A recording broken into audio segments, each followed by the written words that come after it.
Olha aqui o som. 1, 2, 3, testando.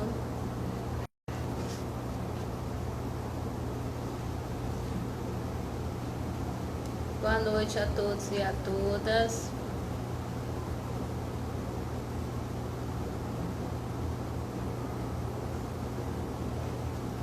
Então, boa noite ao meu amor, meu irmão tá aí, vou dar um beijo pra minha mãe. Estamos aqui nos organizando. Vou convidar aqui o nosso convidado de hoje. O som tá bom aí? Vou convidar aqui o nosso convidado de hoje. O som tá bom aí?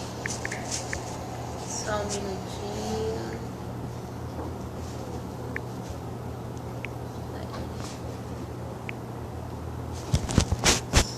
Estamos aqui com alguns defeitos aqui.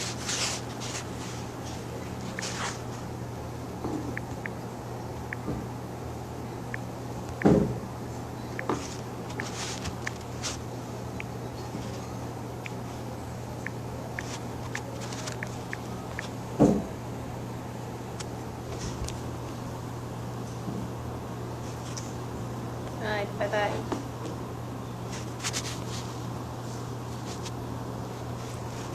Gente, boa noite.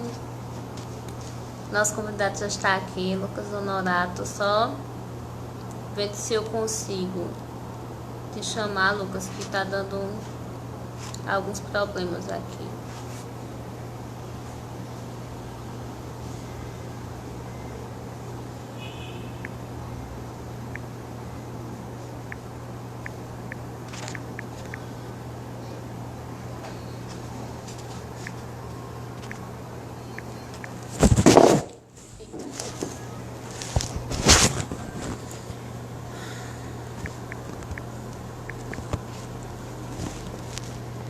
Faz assim, Lucas. Cadê? Faz assim. Manda um convite que eu te aceito, porque eu não tô conseguindo te adicionar não. Não tá aparecendo não. Ah, apareceu aqui agora.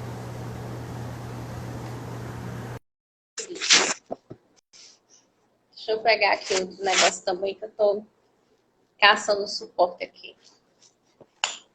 Me convidou. Muito vai, axé, meu irmão, como vai? Boa noite. Nessa mais uma quinta-feira, né, de quarentena. Tá me ouvindo bem Oi, daí? Minha mãe, muita Deus coisa. abençoe. Só não tô conseguindo ouvir direito aqui. Tá dando certo. Tá aqui. Todo mundo Tá tá dando para escutando. tá conectado legal aí? Tá conectado legal. Pedi só um minutinho assim, Lucas.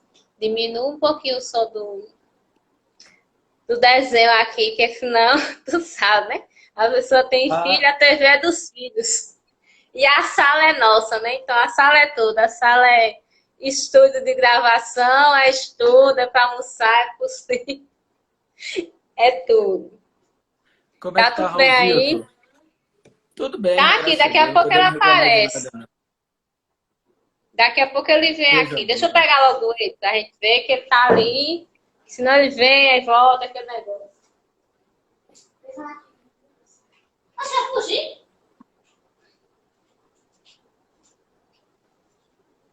Diga boa noite, gente.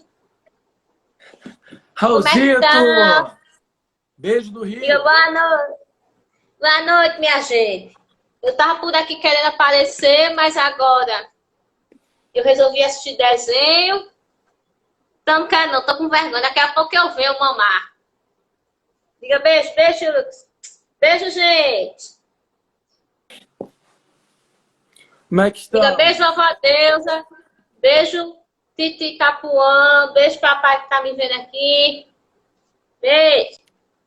Coisa boa. Como é que tá meu xará aí, Yane? Como é que tá meu xará? Tá bem, tá aqui na pretensão da defesa. Amanhã ele vai ser um doutor no sentido que o povo fala fresco, né? Aí tá na pretensão da defesa. Ó, E benção, aí? meu pai. Benção, meu pai, Nemborucuê. Sua benção, meu pai. Mocoiô, pelo dia de hoje, por essa noite. Obrigado. Minha família vindo. Nossa família do Terreiro Afro-Brasileiro, que Sanjaré, vindo aqui. Obrigado, meu pai. Amo vocês. Obrigado também aí, pai Igor, né, pai Igor? Muito obrigada pela presença. Então, assim, a gente tá nessa, né? Tá se organizando amanhã a defesa dele. Aí no meio ele também tá servindo aqui de articulador com essas lives, esse projeto que eu estou desenvolvendo, né? Agradecer porque você aceitou esse convite. É uma coisa assim que veio o meu do astral, eu tive um sonho e alguém me disse assim, né? Por que você não vai conversar com os amigos? Aproveita essa pandemia para prosear. Com certeza deve ter sido uma preta velha, né? Mandou prosear, eu digo, então vamos prosear. Vamos chamar o povo para conversar e tomar café. Um beijo, Jorlene, do Quilombo de Paraty, que está fazendo presente, linda e maravilhosa. Estamos juntos. Saudade de vocês. Iane, passe minha estima aí pro meu xará, pô. Amanhã é um dia importante, tenho certeza que ele vai sair dessa maior ainda. Gosto muito dele, cara. Grande abraço, uma Ele grande tá vitória. aqui, deixa daqui pro final da live, ele se ajeita, né? Porque tu sabe, né? Esse negócio de em casa, todo mundo tá bem assim. No final da live ele aparece, mas ele tá mandando um abraço. Fala aí, como é? Um abraço, não, questão de boa. Você tá agradecendo. Então, assim, o projeto Grafias de Si vem falando sobre isso, falar de si, falar das coisas do nosso contexto, das coisas que interessam também as outras pessoas. Eu estou muito feliz que você pôde estar nesse momento aqui comigo, né? Nesse segundo Grafias de Si, e até que a pandemia vai levando, a gente não sabe contar as outras. Dizer ao pessoal, né? Que está chegando, que hoje o tema é um tema muito importante, que é o exercício da fé e a prevenção à Covid. Nós estamos aqui com meu irmão de santo, meu amigo, que o doutorado do Rio de Janeiro me trouxe, de Niterói, né? Lucas Honorato, que para além dos títulos acadêmicos, geógrafo e doutorando em geografia como eu, é musense Riá Cafungê, do terreiro afro-brasileiro, que seu pai está aí, presenciando, Kim Sanjaré, né? Isso. Da nação Angola de Niterói. E ele veio aqui para bater um papo assim com a gente e trazer esse axé, né? Niterói, do Rio de Janeiro, fazer essa conexão, né? Quebrar as distâncias e se conectar, né? Na vibração de amor, de paz, de axé. Queria que você desse boa noite, né? Que a gente já foi botando a porra, deu boa noite pra gente ir organizando. Boa noite, meu povo. É um prazer, Iane. Obrigado, minha irmã, por me convidar para estar aqui falando um pouquinho. Sou só um muzenza, né? Um iniciante nessas artes do oculto, dessa ancestralidade que tem uma história tão longa, mas tão longa que a gente, como dizia meu tata, a gente passa uma vida estudando, vivendo, para morrer sem saber nada. Mas é com esse pouquinho que a gente faz o nosso feijão com arroz, como diz minha mãe, que Sanjaré, minha mameta. Que daqui a pouco, se duvidar, entra aí, que eu convidei ela. Mas desde já, né? Pensa, minha mãe. Ontem foi aniversário da minha mãe Oiá, aniversário da minha mãe Matamba, da minha mãe Onira. E foi um momento muito bonito, sabe? Um momento daqueles que a gente guarda na vida e dá força para a gente poder caminhar por mais um ano. E graças a Deus que a gente tem todos os anos para poder louvar. Porque é de ano em ano, de mês em mês, de semana em semana que a gente caminha com força nesses dias difíceis. Bem, então a gente tinha combinado um roteiro, mas a gente vai ficar como a nossa mais eterna presidenta Dilma. Nós vamos deixar a meta aberta e vamos jogando, né? Das questões para a gente poder prosear, né? Então, assim, Eu queria que você pudesse falar um pouco assim, o que é um Muzenza, quantos anos de santo você tem, essa ritualística do candomblé, para outros companheiros e companheiras aqui que não têm o conhecimento, o estudo, que você pudesse não resumir, porque não tem como resumir o sagrado e a ancestralidade, mas poder dizer a gente, assim, aos demais, o que significa. Sim. Bom, agora me apresentando, né? Meu nome é Lucas Honorato. Esse é meu nome de batismo, né? Meu nome social, civil, digamos assim, que o Estado brasileiro me imputou na tradição brasileira que eu assumisse. Mas tenho muito orgulho de dizer que meu nome na minha nação se chama Gitonã, que é um dos grandes orgulhos que eu tenho de poder carregar o nome da minha nação. Isso é uma particularidade interessante da nossa nação Angola, em que, quando somos iniciados, nos é trazido, revelado. É um outro tipo de batismo, né? Mas que nós damos um nome que diz para a gente muita coisa, que não é só quem somos, mas principalmente o que viemos fazer, o que somos e para onde vamos. E na nossa nação é assim que eu sou conhecido, como é Digina. Na nossa nação, minha Digina, minha companheira, minha esposa. Ô, Carol, beijo, meu amor. Te Olá, amo. Carol, tudo bem? Estamos juntos. E, bom, eu fui iniciado no Morro do Castro, né? Na casa como dizer assim, das nossas famílias, né? Porque no candomblé todo mundo precisa entender que a ideia de família é outra. Família é família ampliada, né? E pelo meu tio, que veio a ser meu tata, que era primo do meu pai, né? E veio a ser meu tata, quem me iniciou, quem eu devo a minha vida, foi um dos maiores amores da minha vida, que foi meu tata Ibima Avambo, que hoje não está mais entre nós fisicamente, mas que continua dando sinais de onde está todos os dias da sua presença e guiando o meu espaço e guiando o espaço dos meus irmãos e minhas irmãs todas. E ao longo dessa trajetória, que obviamente não é nada fácil, você perder uma pessoa de tanta referência, né? Eu tive o prazer de ter sido encaminhado para casa de uma pessoa que eu, assim, construí um amor muito grande por ela, né? Que teve essa trajetória também lá no Barracão, apesar de não ter sido iniciada lá no Morro do Castro, ela foi iniciada por Vomutagemi, né? Mas ela tomou as obrigações do Barracão e tem uma trajetória de décadas, né? Junto. Então, somos todos uma grande família, que é a grande família da nossa nação, da nossa raiz Tombajunsara, que vem desde nosso voo de Amungongo, Vocaiambe, e, e chega até nós aqui no Rio de Janeiro.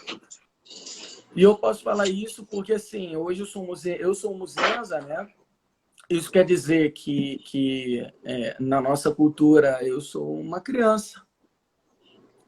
A gente não lida com essa questão de idade como uma idade biológica. A idade tem a ver com a sua inserção e etc. no sagrado, a partir do momento da sua iniciação.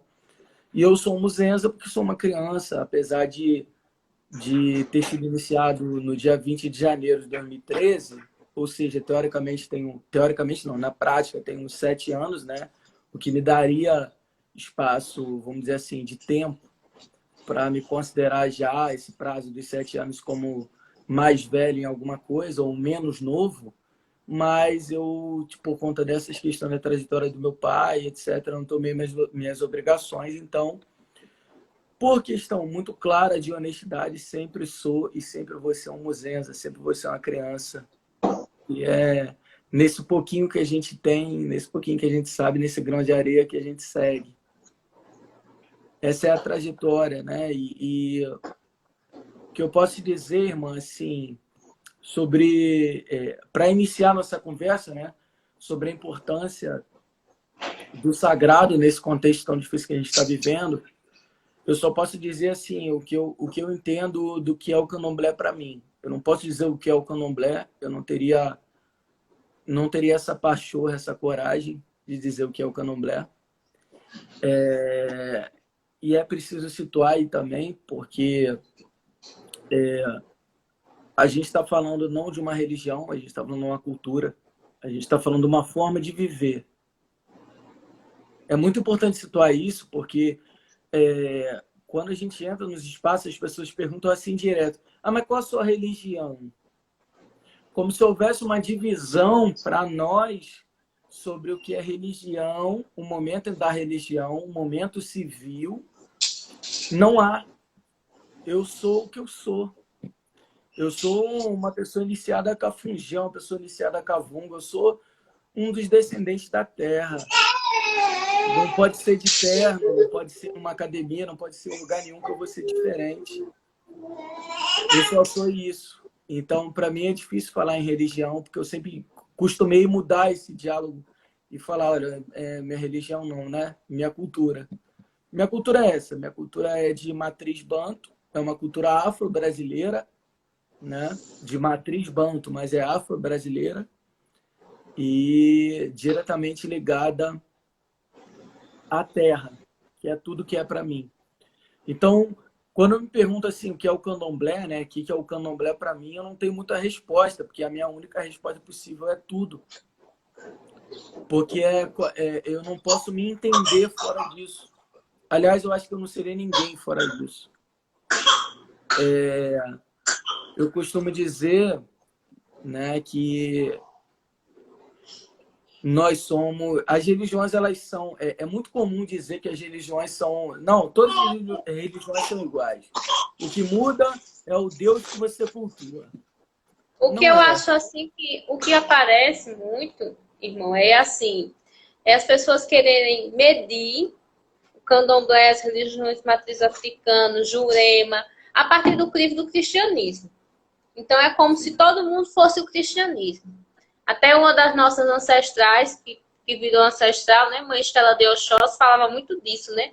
Existe uma necessidade de fazer um sincretismo, de tentar dizer assim: ah, mas você é Ogã, você é Dofono, mas você podia ser o quê? É um padre, é um diácono? Parece um padre? Parece uma pessoa que toca na igreja? É sempre uma coisa assim. Nunca consegue perceber que os rituais, as ritualísticas são diferentes. As sensações, as vibrações são diferentes. Quando se fala de ancestralidade, muitas pessoas têm dificuldade de entender assim: mas que ancestralidade é essa? Que recriação de África é essa? Mas a África não está ali, naquele continente. O que é recriar a África para você? Né? É meio assim, né? Assim, que irmandade é essa que você tem irmãos em todos os lugares? Né? E é uma coisa que é meio da nossa cultura mesmo, do cristianismo obrigatório, que leva a gente a sintetizar tudo no crivo, né? Cristão, normativo, aquela hétero, institucense, Deus único, né? Única energia. Seria mais ou menos assim, nesse sentido. Mas diga aí a sua... porque assim, porque embora a gente considere a questão religiosa, que cada um tem sua religião, etc., as religiões não são iguais. E as religiões não são iguais pelo princípio de que o que a gente entende por pessoa é diferente. E a partir do momento que a gente entende pessoa de forma diferente, a gente também entende qual é o sentido da vida de forma diferente, né? Então, assim, eu costumo dizer o seguinte: no nosso entendimento, ou pelo menos no meu, eu sou só um ponto numa linha reta. Eu sou um ponto numa linha reta, que eu não sei onde começou e eu não sei onde vai dar. Eu só sei que em algum momento essa linha anda e eu vou deixar de ser ponto e voltar a ser linha. Às vezes eu vou estar aqui no visível, materialmente, às vezes no invisível. Um dia eu posso voltar a ter corpo e voltar a ser ponto. mas eu sou sempre só um ponto numa linha reta. Então, o candomblé, ele é a ancestralidade, porque quando você entende que você é só um ponto de uma linha, que você não sabe aonde vai dar e nem de onde começou, você entende que nenhuma atitude sua é sua apenas. É uma outra ideia de pessoa, que talvez o cristianismo não entenda, porque o cristianismo entende que você nasce, tem um início, um meio e um fim. Aí você vai para isso. E qual é o início, meio e o fim? É você. Eu não sou eu não sou ninguém. O que eu estou falando da minha boca hoje, eu tenho a responsabilidade de toda essa linha que está por trás de mim. Eu só sou o ponto, eu só sou o que aparece. Então é injusto, é irresponsável que eu não busque reconhecer e ouvir todos esses que estão para trás nessa linha, me permitindo que eu estivesse aqui hoje. Isso é o candomblé para mim. O candomblé, eu acho muito complicado, assim, entre a gente, né? A gente está falando entre irmãos. Entre a gente, o candomblé é a natureza. Mas para os outros eu não falo isso. Porque as pessoas começam a pegar assim, o orixá é a natureza, vira uma coisa muito bonitinha da Zona Sul, vamos cultivar a natureza, sustentabilidade. Eu não estou sendo contra a sustentabilidade, não é esse o discurso. Mas não tem nada de metafísico, não tem nada de outro mundo. Isso não é um jogo de Harry Potter, onde você manipula as coisas e faz magia. Ninguém tem poder de nada. Existe uma ancestralidade que é muito mais antiga do que eu, que qualquer um de nós, que está na origem de tudo. E ela se reverbera e passa de geração em geração, e esse conhecimento passa. E é assim que eu entendo o candomblé. Agora, você colocou uma pulga atrás da orelha, porque é preciso politizar isso também, sabe? Porque quando a gente fala ancestralidade, a gente tem que ter cuidado, né? Porque uma coisa é a ancestralidade do início, é o fogo, é a água, é a terra. Mas no meio do caminho até chegar a mim, houve a escravização dos povos africanos. No meio do caminho até chegar a mim, quantos ancestrais meus talvez não escravizaram, violentaram, manipularam e humilharam o povo preto que veio de África? É muito complicado isso aí. Então você botou a pulga atrás da orelha, sabe? Porque se a gente assume esse discurso aí de ancestralidade pura, todos somos ancestrais africanos, por princípio, inclusive genético. Já foi comprovado isso cientificamente. Os primeiros hominídeos vêm de África. Então, por conta disso, todo mundo é ancestral, todo mundo é igual. Complicado. Então, eu acho que no candomblé tem o seguinte, a ancestralidade mas se você não sabe qual é a história do seu pai e da sua mãe, se você não sabe qual é a história dos seus avós, se você não sabe qual é a história dos seus bisavós, se você não reconhece essa história, não vá para o candomblé. Não vá para o candomblé. Porque essa ancestralidade genérica, abstrata, isso não tem sentido nenhum. Você precisa saber quem é a sua família, de onde você veio, o que você fez e quem você representa. Porque senão a gente entra numa ideia muito aberta. Todos somos humanos, todos somos iguais, todo mundo se ama. Não se ama. Se amasse tanto, a gente não passava por tantas guerras, por tantos momentos vergonhosos da nossa história. Então, o candomblé é ancestralidade? Mas você não conhece a sua história?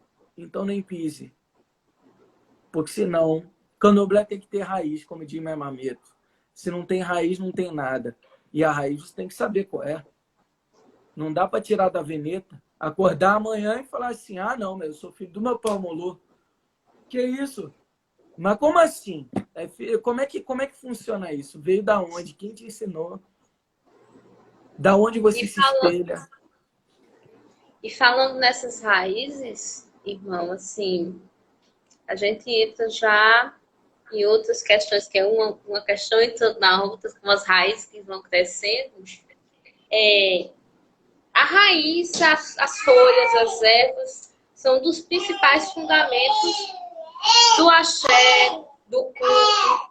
E assim, pensando no culto, em toda a singularidade de se manter os preceitos, uma casa de santo, você como um filho de santo que já tem 7 anos. Eu gostaria que você pudesse falar assim, nós estamos vendo uma pandemia, né? Meu avô de santo, muito sabiamente, que também é da nação Angola, aqui, de Nova Mangabeira, na Angola com Jurema, meu avô de santo, pai Alexandre de Iemanjá, ele muito sabiamente estava falando sobre as quesilas e percalços desse momento, que a gente precisa se guardar, refletir, né, que é um momento de reflexão, essa pandemia, que os búzios disseram que a gente precisa fazer essa reflexão, fazer essa renovação de si e tudo mais. E eu queria te perguntar, de que modo essa pandemia que se instaurou, inclusive você está falando do Rio de Janeiro, eu falando de João Pessoa, que são 2 cantos que estão assim. A Paraíba agora está virando o epicentro da Covid-19 no Nordeste. O Rio está nesse negócio, fecha, não fecha, entra, não entra, vai, não vai.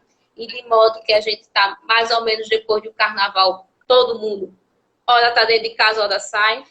Como é que isso tem afetado no exercício, no exercício da fé? Porque, assim, é circularidade, candomblé, é presença, é da ritualística e a continuidade da casa, como tem sido. Porque aqui tem sido muito difícil, as casas estão fechadas, muito tempo os mercados ficaram fechados, e como a gente faz nossas obrigações se o mercado está fechado, né? Fechar o mercado, a simbologia de fechar o mercado para a gente, né?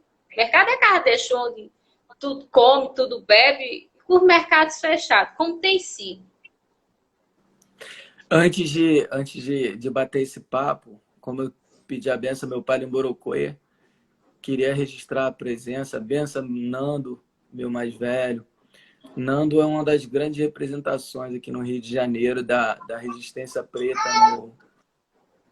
ali em toda essa região da Gamboa, da Pedra do Sal, lá no quilombo, no quilombo da Pedra do Sal. Nando, o Paogan, uma pessoa com uma história importantíssima. Nando, benção, meu velho. Licença para estar falando aqui algumas coisas. Isso é muito complicado de se falar, né? Porque, assim, a gente está vivendo um momento muito difícil da história, mas é um momento também muito desigual, porque essas vivências não são iguais, né? Eu tenho dito uma coisa muito interessante, né? As pessoas têm... Bom, eu pelo menos acho interessante. As pessoas têm falado muito sobre uma realidade de exceção, né?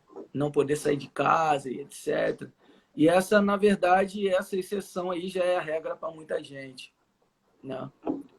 Já vivemos uma situação de pandemia desde que o povo preto tem que sair. A máscara do povo é o RG, né?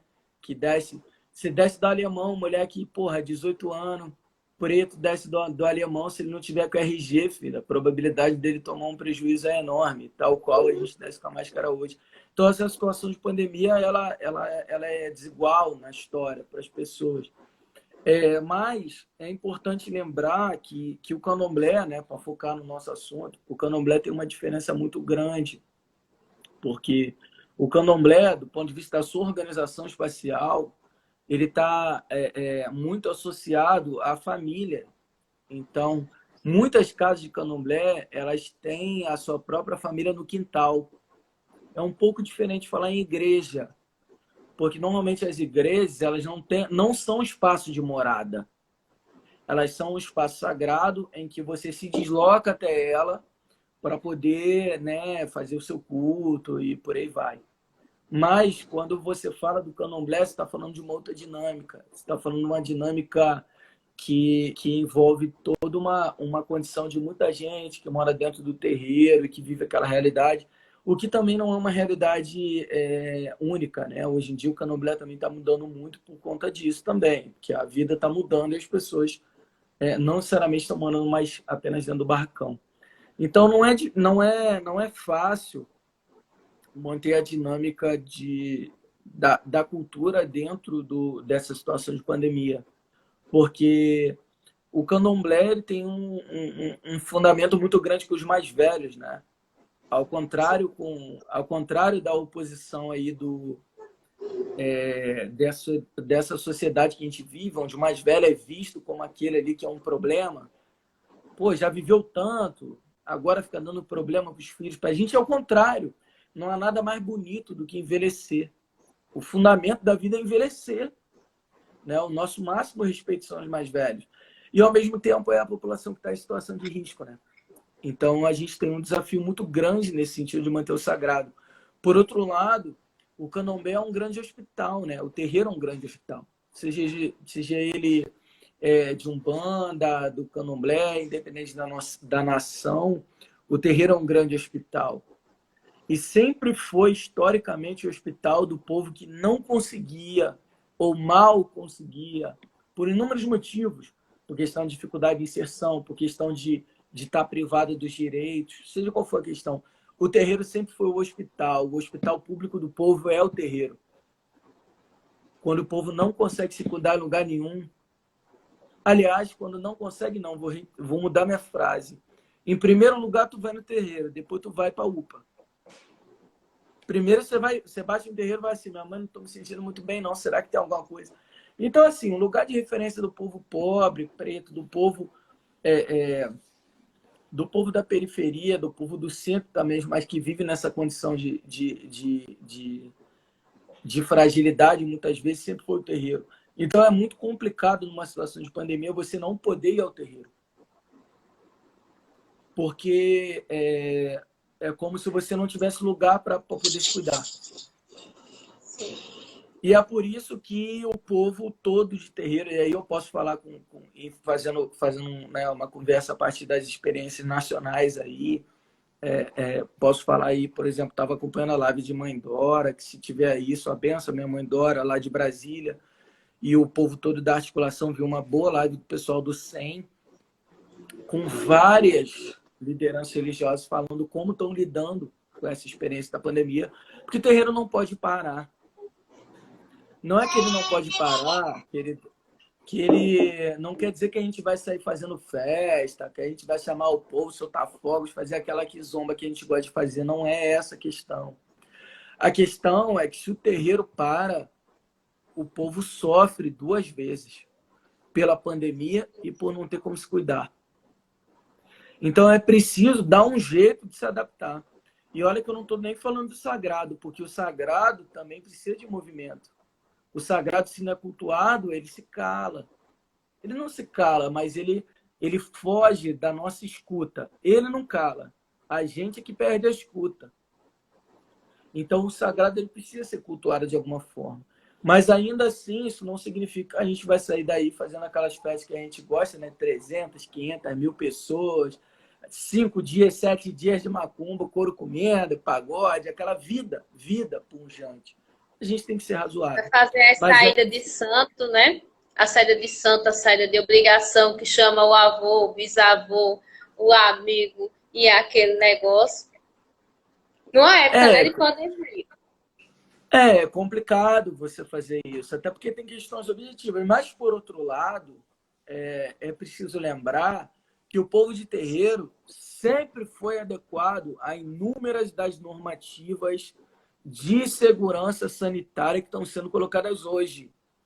Quem é de terreiro e estiver aqui presente na live, que não chegou em casa, tomou um copo d'água para que na erva mudar de roupa e tomar um banho, não é povo de terreiro. O povo de terreiro precisa disso. A gente não entra em casa com o corpo sujo. Isso é a base das recomendações sanitárias do que está acontecendo. Isso a gente já faz. Óbvio que tem inúmeras outras questões, como compartilhamento, né, de alimentos. A comunhão envolve esses compartilhamentos e que, nesse momento, estão dificultados. A quartinha que todo mundo bebe é algo complicado para a gente se pensar nesse momento, né? E não dá só para a gente ficar naquela assim, o santo protege, também é complicado, né? Marafo, né? O marafo das pombagiras também não tem condição de compartilhar. Pois é. Mas o que eu estou querendo dizer com isso é assim, existe uma série existe uma pedagogia do terreiro de como cuidar da saúde. Terreiro é produção de saúde. E não tem nada de inadequado, não, nada de tribal. Vamos parar com essa ideia, não tem isso. Como se tribal fosse ruim, né? Tribal é ótimo. A gente, inclusive, louva muito dessa tribalidade africana antiga. Mas é preciso dar conta de adaptar, né? Então, adaptar no sentido de garantir a saúde de nós mesmos e dos mais velhos. Olha, não tem algo que seria pior do que a sensação, o pensamento de que eu tive com o meu irmão mais velho, e ele está doente por minha causa. Sim. Isso não existe dentro da linguagem do povo do santo, de forma alguma. Então, se tem alguém que é responsável, é o povo de santo. Deve ser. Agora, o terreiro não pode parar. Então, é necessário você fazer uma dinâmica, seja através de rodízio. Mãe, tô indo eu e meu irmão, a gente está se cuidando, etc., para limpar um quintal. Terreiro de candomblé tem bicho, gente. Como é que você vai abandonar o bicho? Tem planta, as plantas não... Ah, mas deixa lá o quintal, não é prioridade. Sim, é. Quem cultua sangue sabe que o mato é prioridade a qualquer momento. Tem que cuidar daquilo ali, você tem que cuidar dos mais velhos. E chega alguém passando mal, você vai dizer o quê? Não posso lhe cuidar por causa do coronavírus, não tem como. Mas é necessário fazer esse cuidado, essa adaptação nesse momento difícil que a gente está vivendo. Então, assim, lá no meu barracão, mãe, ela continua, de uma certa forma, atendendo as pessoas, obviamente, né? E aí vou falar muito francamente contigo, sabe como é que é o povo, né? Ah, não, quero ir para jogar com a senhora para saber se minha esposa está traindo, meu marido está traindo. Aí não, porra, aí fica em casa, vai arrumar o que fazer. Agora, se você tem uma situação difícil, de uma pessoa que está precisando naquele momento, inclusive uma pessoa, isso é preciso ter claro, a nossa medicina é aliada da medicina que está no hospital. Então, se eu tenho um familiar ali que está internado naquele momento, precisando de cuidado e sendo cuidado pelos médicos, e eu sou de terreiro, eu vou cuidar do meu santo. Eu vou acender meu santo. Eu vou trocar uma água na cartinha, eu vou acender uma vela, eu vou bater um paó. Eu vou pedir pelo amor de Deus pro meu santo. Porque no meu entendimento, não é só no médico que está a mão da cura. Eu preciso pedir pelo amor de Deus. Se eu não pedir pelo amor de Deus pro meu santo, não tem mais nada para pedir. Então é preciso ir adaptando. Então o uso de máscara é importante. O uso de toda a questão do álcool em gel, né? Que é uma coisa que virou... Né? Ninguém tinha o costume do álcool em gel. Mas veja, dentro do terreiro não tem momento nenhum em que a roça fica suja. Tem durante a função, eu sei, mas assim, você faz a execução e a princípio da roça é: você entra, limpa o seu corpo, você se prepara, você se cuida para cuidar das pessoas e para cuidar de si. E a primeira coisa que quando você termina de fazer isso é o quê? Lavar as suas coisas, lavar a sua louça, lavar o quintal, lavar o chão, deixar tudo pronto para o próximo que vier. Então é preciso que a gente tenha... existe uma forma tradicional de se cuidar que também precisa ser respeitada, né? Inclusive porque, assim, nessa nova realidade, que as pessoas falam, coronavírus, novo normal, é necessário que se continue, porque o que acontece? Aqui, na minha casa de santo também, nós estamos fazendo isso, recebendo algumas pessoas. Eu mesmo ando em falta, porque eu vou dizer que estou numa situação assim, que é uma angústia minha mesmo, pessoal, que eu preciso tratar, enfim, de quase uma psicose divergente. Então, eu estou tentando tratar isso. Achou diálogo com meu pai, a gente está sempre conversando, mas assim, essa pandemia me atingiu de uma forma muito séria que talvez seja até uma beira de uma paranoia mesmo. Lá do Freud, né, do Foucault, esse povo, sabe? E chamar você para conversar sobre isso também é um pouco para me ajudar, porque assim, a gente fica num loop, olha isso, olha aquilo outro, e você começa assim a ter fobia até de si. Você sabe, né, que mora aqui num prédio, Quando eu saio assim na porta, eu já começo a passar mal na porta da casa. Então, assim, é uma situação que a gente não esperava, ou até esperava, né? Porque, assim, fazendo uma memória, e também com doenças dos nossos ancestrais, nossos orixás, não deveria ser ruim a doença, né? Nós temos o Boluaê para dizer isso, que não é ruim. Mas, assim, para algumas pessoas parece que sim. E pensando nessa questão, eu queria que você. Não era nem assim dizer, mas assim, ainda mais reflexão mesmo, porque eu concordo em tudo que você disse, meu irmão.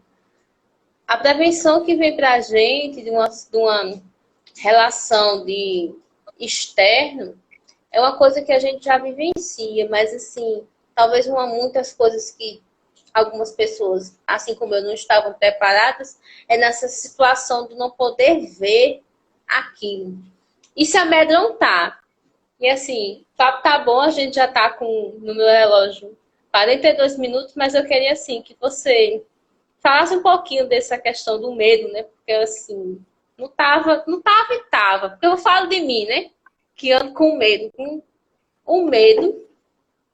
E assim, você falou da prevenção, da questão da dinâmica que precisa continuar, porque o terreiro, as pessoas precisam, e é uma circularidade. Eu queria que você pudesse ir pontuando para a gente ir fazendo as nossas interlocuções finais. A gente já está 43 minutos, vai dar tempo de chegar a uma hora que você pudesse falar assim, um pouquinho dessa questão de medo, porque eu estou assim, numa situação de medo mesmo. E relacionado ao exercício da fé, porque eu continuo fazendo meus trabalhos em casa, mas assim, o que tem me segurado é que eu acho que eu estou com tanto medo de mim mesmo e do povo, que eu estou com medo de sair de casa. É um fato. Queria que você analisasse isso, assim, dessa reflexão, e também qual é o futuro da nossa circularidade, do nosso axé, nesse pós-pandemia, porque a gente já pensa no pós, né? Manias, né? Pós-moderno, pós-colonial, decolonial, pós-colonial, essas coisas. Mas, assim, como é que a gente relaciona isso? Esse medo, essa necessidade de sentir que vai passar, né? E o que será de nós, né? Então, mano, no meu entendimento, essa situação de crise, não digo de pandemia, de crise generalizada, ela derruba máscaras, ela desfaz feitiços. Durante muito, e eu só posso falar da experiência do candomblé, houve um período e que foi uma crescente de que o candomblé começou a ser uma coisa externa às pessoas. Era a roupa que você vestia, era o tamanho do bicho que você comprava, era o ouro que você estava no seu pulso. A verdade da sua ancestralidade, a verdade do orixá, a verdade inquista, a verdade dos encantados, era a verdade externa, era algo que colocava para você como uma coisa externa. Pareciam avatares, sabe como é que é? Não, eu sou filho de Cavungo, como se ele fosse um ser do Liga da Justiça, sabe? Desses filmes hollywoodianos, um ser externo, fantástico, que tem poderes e solta raio e faz ventania, e é tudo isso também. Mas essa relação com o sagrado se colocou se constituindo muito externamente.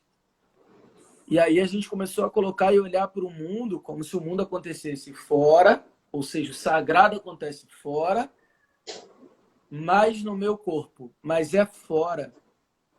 Isso não é assim. E aí quando você é obrigado a ver a impotência desse mundo que estava lá como fora, né? Porque até então o mundo podia tudo. O mundo podia dominar a natureza. O mundo poderia ser como tal qual Deus. Poderíamos inventar a vida.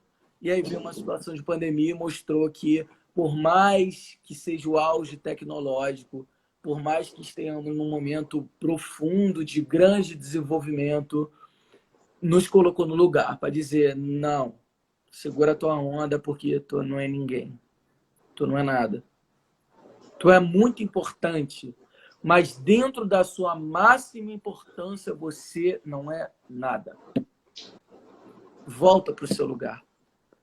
Então é muito interessante essa relação de medo, porque parece que a gente ficou sem ter o que segurar.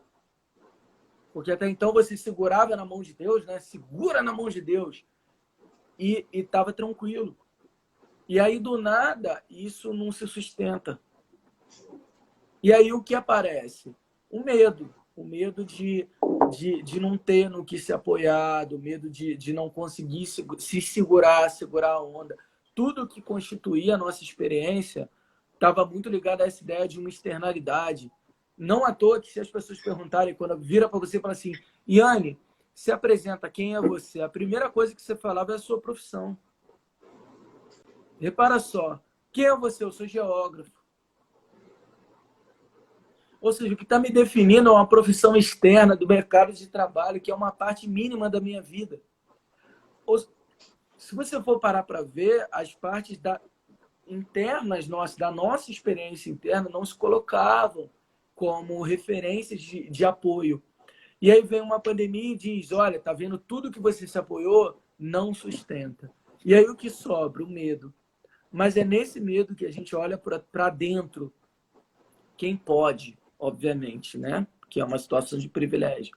Olha para dentro e diz assim, cara, será que meu santo precisava daquela adaga linda que eu mandei fazer de bronze? Será que, poxa, meu santo precisava daquela festa que eu botei 10, 50, 100 caixas de cerveja? Eu botei 100 caixas de cerveja, agora sou eu sozinho dentro de um quarto. Sim. Será que foi isso que deu valor à minha relação com o sagrado? Então é muito diferente, porque a gente tem uma oportunidade, que não é uma oportunidade, né, mas é uma possibilidade de vivenciar de forma diferente essa experiência, que é a possibilidade da gente olhar e dizer, cara, eu preciso encontrar o meu caminho que eu olho para dentro de mim, mas para ver através de mim, né? Porque dentro de mim não tem nada, tem tudo que tem para trás. Eu só sou o ponto. Eu só apareço, mas tem tudo para trás. Então, olho para dentro de mim para ver o que está para trás. Para me perguntar. E aí, cara, como é que é essa relação que eu construí? Como é que é essa relação que eu construí com o meu santo? Como é que é essa relação que eu construí com a minha casa? Como é que é essa relação que eu construí com meus irmãos? Como é que é essa relação que eu construí com a minha mãe? Desmistificar. A pandemia permite que a gente desmistifique muita coisa. Muitos símbolos de poder, muitos fantasmas, muitos ídolos. Não, tudo isso fica por terra. Quando a gente é obrigado a olhar e falar assim, poxa, cara, agora estou só eu sozinho em casa. Eu tenho meio saco de pipoca, de duburu para estourar. Meio saco de duburu, uma vela, quando tem uma vela, e sou eu e meu santo. E aí você começa a repensar, né? Poxa, tudo aquilo, aquele mar, aquele palácio que eu construí para agradar. E aí você vê que seu duburu e aquela vela que tu acendeu te trouxe tudo que você precisava naquele canto. Então, acho que assim, daqui para frente, eu não posso falar pelos outros, não quero. Não posso e não quero. Eu assim, tive meu tataravô, meu bisavô, meu avô, que se cruzou as famílias, e aí fui meu tio, que teve um pai, vô João Gambá, que teve uma mãe, meu tio que antes dele teve um irmão, e depois do meu tio tem os que estão aí, e na minha família temos todos nós. Então eu não posso falar pelos outros, eu posso falar pela minha família e por mim. E o que eu posso falar por minha família e por mim é o seguinte: o candomblé ele não vai acabar. Ele não vai... ele obviamente vai se adaptar como toda a cultura, porque é necessário até para a sobrevivência dos nossos. Nós temos que ser responsáveis e éticos com os nossos. Mas eu tenho certeza que dos nossos irmãos, da nossa família, que é o povo de terreiro, eu estou botando umbanda, catimbó, toré de caboclo, candombe, vamos botar tudo, do povo de terreiro, uma grande lição a gente vai ter para poder repensar toda a nossa cultura. Sim. Não teve misticismo que desse conta do seu irmão que, infelizmente, não está mais junto com você. Não teve misticismo que desse conta do seu irmão que nesse momento, ou sua irmã que nesse momento está precisando, porque está no hospital internado, uma CTI. Não tem misticismo que dê conta disso. Não tem 1000, não tem 2000, não tem roupa de santo bonita, não tem nada disso. A única coisa que a gente tem nesse momento é o que há de mais simples: fé, credibilidade, de acreditar naquilo que a gente se agarra e olhar para a nossa família e pedir, pelo amor de Deus, por nós e pelos nossos. Então, para mim, essa circularidade do candomblé, da nossa cultura do povo de terreiro, ela só pode guiar para aí. Se a gente não encontrar verdade depois de tudo isso que a gente está passando, é porque a gente não é digno dessa verdade. E talvez a gente nunca encontre. Passe uma vida inteira sem encontrar. Então, eu fico muito tranquilo de... É nessa situação que a gente tem que, inclusive, se adequar a muitas coisas. E uma dessas é os próprios ritos de passagem que tiveram que ser, estão sendo readaptados aos irmãos que se foram com a pandemia. E eu concordo com você que a gente vai seguir, né? Os nossos orixás vieram da África, enfrentar a escravidão. Nós estamos aqui continuando a enfrentar, né, preconceito, racismo religioso, o racismo em todas as suas nuances. E vamos continuar nos processos de resistência. Queria dizer a você que o papo está muito bom. Eu podia ficar falando com você horas e horas e a gente vai ter tempo, né? No ano que vem, nas nossas defesas, a gente vai sentar para trilhar essa prosa. Aí juntos, conversando, em nome de Fá, mas nós já estamos chegando a 20h54, daqui a pouco o Instagram nos define a nossa finitude, né, de 1 hora. E eu queria, assim, já para ir nos caminhamentos, que você pudesse se definir uma frase, para depois a gente fazer os agradecimentos. Estou vendo muita gente aqui que está entrando, muitos conhecidos nossos, que entraram e saíram, famílias. Queria que você pudesse definir uma frase. Raul tá aqui tentando também falar, né? Uma frase pra gente ir aí amarrando e depois agradecer. Uma frase é difícil, né? É um desafio brabo. Uma palavra. Uma palavra tá piorando o meu lado, né? Um toque, pronto. Quando você falou comigo que ia fazer essa pergunta, eu falei para você, eu não vou pensar em absolutamente nada, que é para eu dar um jeito de responder na hora, né? Porque a maior verdade é essa, que a gente não ensaia. Talvez se eu pudesse, assim, definir, não me definir, porque eu acho que eu não teria condição de me definir. Até hoje eu não me conheço tão bem assim. Mas se eu pudesse definir a minha relação com essa história, que é uma história de secular, né? Já que a mãe de Bojongambá já tem mais de século que essa história começou, já que eu estou falando do meu tataravô, que também tem mais de século, já que eu estou falando da ancestralidade da minha mameto, que já vem também dessa longa data, uma mulher de grande história, e era um símbolo de resistência. Era um símbolo de resistência e de conquista. É uma pessoa que eu me espelho muito. Eu vou fazer o contrário, eu vou me colocar uma palavra como crítica, né? Se eu fosse me definir, eu diria melhora. Sabe por quê?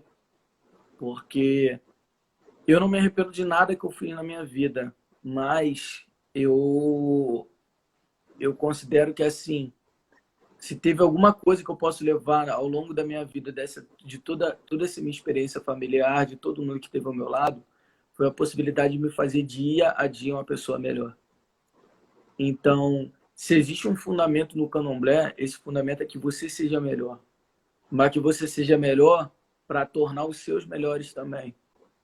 Não há nada, absolutamente nada, que eu peça ao meu santo quando eu boto a cabeça nos pés do meu assentamento, porque eu boto. Eu aprendi com minha mãe que exagera que a gente não tem que ter vergonha de amar. Então eu boto minha cabeça no chão, não. Eu boto a cabeça no chão e eu beijo a terra. Ah, mas o chão tá sujo. Sujo por quê? É a terra. Eu sou a terra, eu sou feito a terra. Eu não posso ter nojo da terra. Eu não posso achar que a terra é suja. Então, se eu beijo as terras, se eu boto a cabeça na terra, e se eu peço, e oro para meu pai, eu digo, meu pai, eu não sou nada, só me ajuda. Depois desse me ajuda, a única coisa que vem é, só me ajuda a ser uma pessoa melhor. Para mim, para os meus irmãos, para minha família e para quem precisar de mim, seja no que for. Então, assim, não é falsa modéstia, nem humildade, nem querer, né, me fantasiar uma pessoa boa, eu não sou. Nunca fui. Tenho inúmeros erros, muitos. Quem me conhece sabe. E quem me conhece há mais tempo sabe ainda mais. Porque tá tudo anotado na agenda, que o povo não esquece, né? Povo é o diabo, não esquece de nada. Mas se tem uma coisa que eu boto à prova nesse momento, e minha mãe tá aí para ver, é que no dia que eu pisei dentro daquele terreiro, eu falei, mãe, perdemos nosso pai, mas você me cuida? Eu virei para ela e falei, minha mãe, a única coisa que eu lhe devo é a completa e plena verdade. E desde esse dia, eu posso dizer isso na presença dela, que ela não vai me deixar me desmentir.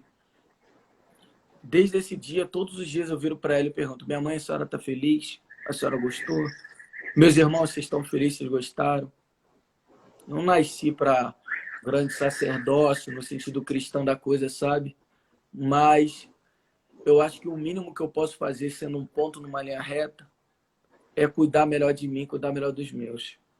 Então, candomblé não tem mistério. Candomblé não tem mistério.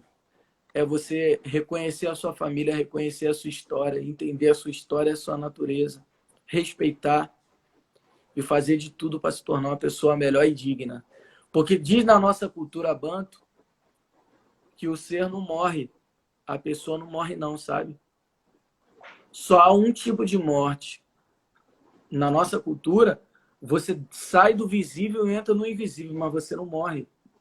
Você só morre uma única vez. Quando você é depois, né? Depois se torna um ancestral. Um ancestral. Você só morre vira quando você ancestral. é esquecido. Exatamente. Meu querido, meu irmão, eu quero lhe agradecer. Nós estamos faltando só um minutinho para terminar nosso tempo. Dizer que esse conexão de almas, esse momento tão bom, essa uma hora assim que passou tão rápido, queria lhe agradecer pela efetividade, pelo amor, pela amizade que a gente foi nutrindo, assim, no momento a gente nem sabia, depois que a gente foi conversando, que a gente foi vendo que a gente tinha semelhanças e parentescos aí, que a gente nem sabia que tinha, na espiritualidade, nesse grande irmandade que é o candomblé. Eu queria agradecer a sua presença, queria agradecer a presença de todos. Dizer que na semana que vem a gente continua com o projeto Biografias de Si. Nós vamos falar de cristianismo e da ascensão da extrema-direita, com outro amigo, outro irmão, do lado do cristianismo que eu tenho, Kleber. Dizer a você que muito obrigada, Lucas. Axé para você, Luiz. Axé, que a gente continue aí. Que eu, assim como você, também procuro ser uma pessoa melhor. E é uma coisa que eu tenho meditado todas as noites. Que eu consiga sair dessa pandemia não resiliente. Eu acho que resiliente muito não, porque esse povo de Ança não é muito resiliente não, mas assim, uma pessoa melhor, né? E mais persistente, para a gente continuar seguindo. Dizer que vamos nos cuidar, faltam 28 segundos. Se cuidem, nos cuidem. Um beijo aí na sua companheira. Dizer um beijo à minha mãe, meu irmão. Dê um beijo também, que a gente está sendo expulso, né? Mais uma vez. Ah, E axé. Muito obrigada. obrigado, minha irmã. Obrigado. Muito obrigado nesses segundinhos que faltam. E com certeza seremos pessoas sempre melhores.